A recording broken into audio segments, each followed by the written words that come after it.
Spiderman brand new day खत्म होने के बाद हर फैन के दिमाग में सिर्फ यही सवाल घूम रहे हैं, आखिर मार्वल हमें बताना क्या चाहता था। इस मूवी में हमें आंसर से ज्यादा क्वेश्चंस का सामना करना पड़ रहा है। पीटर की नई पावर्स, एंडिंग का हिडन मीनिंग, मिस्टर विलेन का असली प्लान और वो पोस्ट क्रेडिट सीन जिसे शायद तुमने नोटिस ही नहीं किए। तो आज हम डिस्कस करेंगे ब्रांड न्यू डे के सबसे बड़े अनआंसर्ड क्वेश्चंस का। तो शुरू करते हैं शुरुआत से। ये वीडियो देखने से पहले मूवी ज़रूर देखना, इसके बाद आपको और भी मज़ा आएगा। तो इस वीडियो के लिए मेरे पास कुल 10 क्वेश्चन है जो इस मूवी में और इस मूवी के आखिर तक सताए जा रहे हैं। पीटर की नई पावर्स का सोर्स क्या है? क्या पीटर के अंदर म्यूटेशन हो रही है या उसकी बॉडी में कुछ ऐसे बदलाव हो रहे हैं जो उसे इवॉल्व कर रही है? तो पीटर की बॉडी अभी भी इवॉल्व कर रही है जहाँ उसे उसके पुराने कॉम्बैट से हटके न्यू कॉम्बैट स्किल डेवलप हो रही है। उसके बॉडी में ह्यूमन डीएनए बिल्कुल ही ना के बराबर है, बल्कि पूरे स्पाइडर का डीएनए है। स्पाइडर भी अपनी अडल्टहुड में इवॉल्व होते हैं, उसी तरह पीटर की बॉडी भी इनहांस हो रही है। जैसे ऑर्गेनिक वेब, अब पीटर मशीन वेब से ऑर्गेनिक वेब पर शिफ्ट हो रहा है, उसके पास अनलिमिटेड वेब्स होंगे, बिल्कुल ही टोबी मैकर वाले स्पाइडरमैन जैसे। एंडिंग में जो नेड का डिवाइस बता रहा है उसका मतलब क्या है, उससे पहले कि वो डिवाइस काम कैसे करता है। तो डिवाइस एक स्पाइडी ट्रैकर है जो स्पाइडरमैन की हर पल का लोकेशन नेड को अपडेट करता रहता है। और वो डिवाइस क्या बता रहा है कि स्पाइडरमैन को अर्थ पर फाइंड नहीं कर पा रहे हैं। स्पाइडी ट्रैकर बता रहा है स्पाइडरमैन आउट ऑफ अर्थ है, क्या वो किसी और प्लेनेट पर है या फिर वो किसी शिप पर है जो उसे किसी और प्लेनेट की ओर ले जाया जा रहा है। एंड स्पाइडरमैन विल रिटर्न बता रहे हैं, पर किस मूवी में? स्पाइडरमैन 5 में या फिर अवेंजर्स डूम्सडे में? और इसी से जुड़ा थर्ड क्वेश्चन है कि डॉक्टर डूम का इनडायरेक्ट कनेक्शन था या फिर एस्टर रीड। तो करंट सिचुएशन की बात करें तो स्पाइडरमैन हमें सीधा अवेंजर्स डूम्सडे में ही दिखेगा, लेकिन क्यों? क्या स्पाइडरमैन डूम के पास जा रहा है? पीटर अभी भी टोनी स्टार्क को भूल नहीं पाया है, और क्या इसी का फायदा डॉक्टर डूम उठाएगा स्पाइडरमैन को बहला फुसलाकर अपनी टीम में लेकर, जहाँ डॉक्टर डूम का चेहरा बिल्कुल ही टोनी स्टार्क की तरह है और डॉक्टर डूम स्पाइडरमैन की इवॉल्व पावर्स को अपने फायदे के लिए इस्तेमाल कर सकता है। वेनम या सिम्बायोट का फ्यूचर क्या होगा? इस मूवी ने हमें वेनम की याद दिलाई है। जिस तरह पीटर और इवॉल्व हुआ है, ये इतने अचानक से क्यों हुआ? क्या इसे वेनम ने होस्ट किया है या फिर कोशिश कर रहा है? वेनम के बारे में इस मूवी में तो हमें कुछ बताया नहीं गया है, पर क्या उस शिप में वेनम पीटर से मिला है ताकि वेनम स्पाइडर को सीक्रेट वॉर्स में सेटअप कर सके?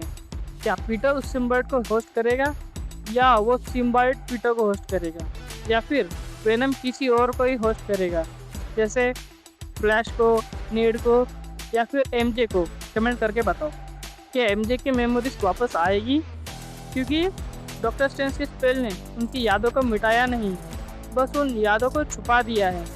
जो मेमोरीज डिवाइस में सेव होती है उन मेमोरीज को मिटाना आसान है, पर उन मेमोरीज को मिटाना जिसे उस इंसान ने जिए हैं, ये सिर्फ भुला सकते हैं। जिस तरह नेड उन यादों को फिर जान जाता है, बल्कि उन यादों को अपनी बेस्ट चीज़ें करके वापस लाया जा सकता है। स्पाइडर सेंस इतना पावरफुल कैसे हो गया? पीटर का स्पाइडर सेंस पहली तरह सिर्फ डेंजर अलर्ट नहीं, और स्पाइडर सेंस कई दूर की चीज़ों को महसूस कर पा रहा है, कई गुना आने वाली स्पीड से बुलेट्स को महसूस कर पा रहा है। पीटर की स्पाइडर सेंस पहले उन चीज़ों को महसूस नहीं कर पाती थी या उन्हें इग्नोर करती थी जब किसी अपने ने वो हरकत की हो। तो क्या आप पीटर कुछ सेकंड्स को प्रेडिक्ट कर सकता है या उसे फ्यूचर का कुछ सेकंड्स का विजन आएगा? क्या इसके बाद पीटर को वेनम की ज़रूरत नहीं पड़ेगी?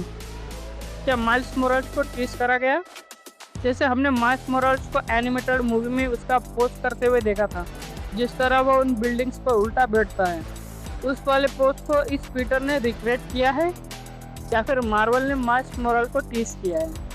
और इस मूवी में हर स्पाइडरमैन का कुछ ना कुछ चीज करते हुए देखा है इस स्पाइडरमैन को करते हुए। और टॉम वाले स्पाइडरमैन ने टॉबी वाले स्पाइडरमैन को रेफरेंस भी किया था, पता क्यों किया होगा? तो अब आने वाले क्वेश्चन से पहले अगर आपको वीडियो पसंद आई है तो चैनल को सब्सक्राइब करना और वीडियो को लाइक जरूर करना। पोस्ट क्रेडिट सीन का असली मीनिंग क्या था? लास्ट सीन में हमें ऐसा क्यों दिखाया है कि स्पाइडरमैन आउट ऑफ अर्थ है? क्या स्पाइडरमैन की ये मूवी सिर्फ एक सेटअप था एवेंजर्स डूम्सडे का, या स्पाइडरमैन का मेजर रोल होने वाला आने वाली मूवीज में, या फिर स्पाइडरमैन को फैंटास्टिक फोर आकर ले गई, या थॉर आकर ले गया है। जिस तरह थॉर एवेंजर्स रीअसेंबल कर रहा है और स्पाइडरमैन की पावर्स इवॉल्व हो जाने के बाद अब तो और भी मजा आएगा। स्पाइडरमैन 5 का मेन विलन कौन होने वाला है? अपग्रेडेड सैडी सिंक वाला कैरेक्टर, एग्रेसिव वाला हल्क जो स्पाइडरमैन के और भी खिलाफ होगा, या खुद पीटर का बेस्ट फ्रेंड जिसे फिलहाल ही उसकी यादें वापस आई है और जिस तरह वो स्पाइडरमैन को ट्रैक कर रहा है, या जो नेट का स्पाइडी ट्रैकर है वही ट्रैकर स्पाइडरमैन को खतरे में डाल सकता है, या उस ट्रैकर का इस्तेमाल कोई और दूसरा करेगा। क्योंकि नेट जिस तरह ट्रैकर दिखा रहा है ऐसा लगता है कि वो किसी और को दिखा रहा है, जैसे वेनम को। तो लास्ट क्वेश्चन पर आने से पहले फिर याद दिला देता हूँ, कहीं आप भी भूल गए होंगे। चैनल को सब्सक्राइब कर देना और वीडियो को लाइक कर देना अपनी समझ में। क्या ये मूवी सीक्रेट वॉर्स की फाउंडेशन है? इस मूवी में हमें प्योर वाला फ्रेंडली नेबरहुड स्पाइडरमैन दिखाया है, लेकिन क्या मार्वल इस मूवी को स्पाइडरमैन की फोर्थ मूवी नहीं, या सीक्रेट वॉर का फाउंडेशन करने के लिए इस मूवी को सेट किया था? क्योंकि अब स्पाइडरमैन लड़ने के लिए पूरी तरह से तैयार है, उसका स्ट्रेस कम हो गया है जो उसके दोस्तों की भूली हुई यादों को लेकर था, और अब स्पाइडरमैन फुल्ली प्रिपेयर्ड है किसी भी बड़े खतरे से लड़ने के लिए। तो ये वाली वीडियो कैसी लगी कमेंट में बताना। तो मैं जा रहा हूँ अगली वीडियो की तैयारी करने। इस वीडियो के लिए इतना ही, मिलते हैं नेक्स्ट वीडियो में, तब तक के लिए बाय।